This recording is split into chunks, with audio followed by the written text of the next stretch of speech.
As we know, there are many mysteries to be accounted for in Hello Neighbor. Ones that stump every theorist out there. But there's one theory that's not as talked about as the rest of them. A theory that's puzzled everyone's mind since the game's out for release. Who the heck's the dude on the left? And what does he have to do with this story? A possible solution might be shocking.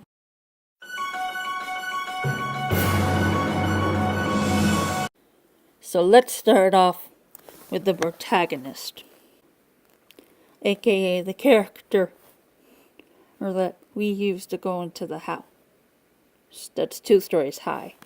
Let's also talk about the gameplay, specifically the protagonist's death scene. It's common knowledge that once the neighbor finds you, he attacks you, and possibly kills you, or in this case the protagonist. You do get to respawn, but I'm not sure if that's a video game logic or him not actually killing you. Let me explain. Let's go back to this artwork. Do you see anything particular? No? Try looking closer at the protagonist, then back at the photo. You might see the mystery person on the left has a similar eye structure to the protagonist.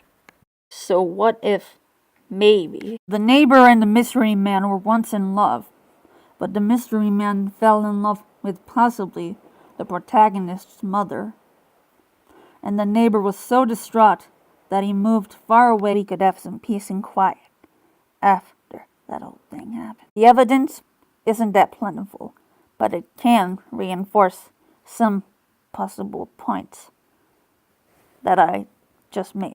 In the alpha phases of the game, the town always seemed spread out, and the neighbors never seemed to talk to one another. And from what I can gather, the neighbor made his house scary looking so that none of the neighbors would visit. They eventually stopped visiting, recognizing the house as one not to permeate.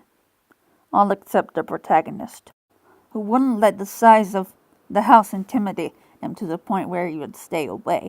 And after a few encounters with said protagonist, the neighbor saw the mystery man in the protagonist's eyes and remembered all the good times they had together, thus convincing the neighbor to do nothing more or to the protagonist than knock him out and drag him home. This theory has a lot of flaws, but I personally think it's fun to speculate on it.